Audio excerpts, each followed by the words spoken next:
ਸਿਹਤ ਰੱਬ ਦੀ ਬਹੁਤ ਵੱਡੀ ਨਿਮਤ ਆ। ਸੇਂਕ ਵਰਗੀਆਂ ਨਿੱਕੀਆਂ ਨਿੱਕੀਆਂ ਬਿਮਾਰੀਆਂ ਸਾਨੂੰ ਅੰਦਰੋਂ ਅੰਦਰ ਹੀ ਖਾਧੀ ਜਾਂਦੀਆਂ ਨੇ। ਸਾਨੂੰ ਪਤਾ ਉਦੋਂ ਲੱਗਦਾ ਜਦੋਂ ਬਿਮਾਰੀ ਜ਼ੋਰ ਧਰ ਜਾਂਦੀ ਹੈ।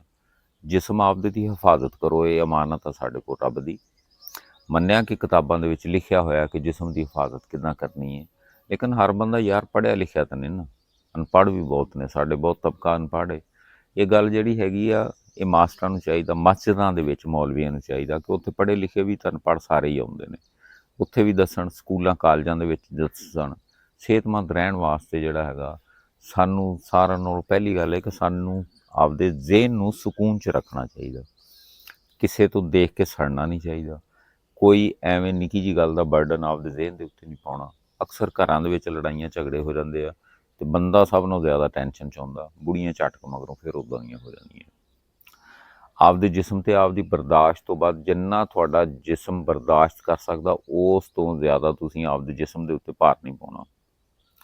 ਜਦੋਂ ਵੀ ਕਰਨੀ ਹੈ ਹੌਸਲੇ ਵਾਲੀ ਗੱਲ ਕਰਨੀ ਹੈ, ਮਿਹਨਤ ਮੁਸ਼ੱਕਤ ਵਾਲੀ ਗੱਲ ਕਰਨੀ ਹੈ, ਮਿਹਨਤ ਮੁਸ਼ੱਕਤ ਵਾਲੇ ਕੰਮ ਕਰਨੇ ਨੇ। ਬੁੜੀਆਂ ਨੂੰ ਵੀ ਚਾਹੀਦਾ ਕਿ ਘਰਾਂ ਦੇ ਵਿੱਚ ਕੰਮਕਾਰ ਜਿਹੜਾ ਹੈਗਾ ਨਾ ਆਪਦੇ ਹੱਥੀਂ ਕਰਨ। ਇਹ ਨਹੀਂ ਕਿ ਆਪ ਏਸੀਆਂ ਅੱਗੇ ਸੁੱਤੀਆਂ ਪਈਆਂ, ਨੌਕਰਾਣੀਆਂ ਵਿਚਾਰੀਆਂ ਕੰਮ ਕਰਦੀਆਂ ਪਈਆਂ। ਠੀਕ ਆ, ਗਰੀਬ ਦਾ ਅਹਿਸਾਸ ਹੁੰਦਾ, ਲੇਕਿਨ ਤੁਸੀਂ ਵੀ ਨਾਲ ਕੰਮ ਕਰੋ।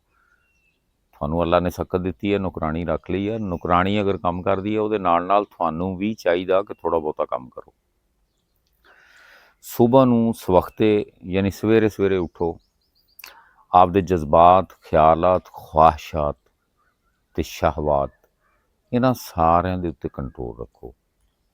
ਆਪਦੇ ਖਿਆਲਾਤ ਜਿਹੜੇ ਹੈਗੇ ਉਹਨਾਂ ਨੂੰ ਐਨ ਮੁਸਬਤ ਰੱਖੋ, ਆਪਦੇ ਜਜ਼ਬਾਤ ਨੂੰ ਕੰਟਰੋਲ 'ਚ ਰੱਖੋ, ਆਪਦੀਆਂ ਖਵਾਹਿਸ਼ਾਤ ਨੂੰ ਕੰਟਰੋਲ 'ਚ ਰੱਖੋ। ਇਸ ਤੋਂ ਇਲਾਵਾ ਨਸ਼ੇ ਤੋਂ ਬਚੋ, ਸਾਦਾ ਜ਼ਿੰਦਗੀ ਜਿਹੜੀ ਹੈਗੀ ਉਹ ਇਖਤਿਆਰ ਕਰੋ। ਰੋਟੀ ਵੇਲੇ ਸਿਰ ਖਾਓ, ਸਾਦਾ ਖਾਓ, ਸਕੂਨ ਦੇ ਨਾਲ ਖਾਓ, ਠੰਡੀ ਕਰਕੇ ਖਾਓ, ਪਾਣੀ ਥੋੜ੍ਹਾ ਜਿਹਾ ਕੋਸਾ ਕੋਸਾ ਪੀਆ ਕਰੋ। ਅੱਲਾ ਖੁਸ਼ ਰੱਖੇ, ਹੱਸਦੇ ਵਸਦੇ ਰਹੋ, ਆਬਾਦ ਰਹੋ। ਮੇਰੀਆਂ ਗੱਲਾਂ ਚੰਗੀਆਂ ਲੱਗੀਆਂ ਹੋਣ ਤਾਂ ਅੱਗੇ ਸ਼ੇਅਰ ਕਰ ਦਿਆ ਜੇ। YouTube ਦੇ ਉੱਤੇ ਮੇਰਾ ਚੈਨਲ ਆ, ਉਹਨੂੰ ਵੀ ਕਦੀ ਕਦੀ ਸਬਸਕ੍ਰਾਈਬ ਕਰ ਲਿਆ ਕਰੋ।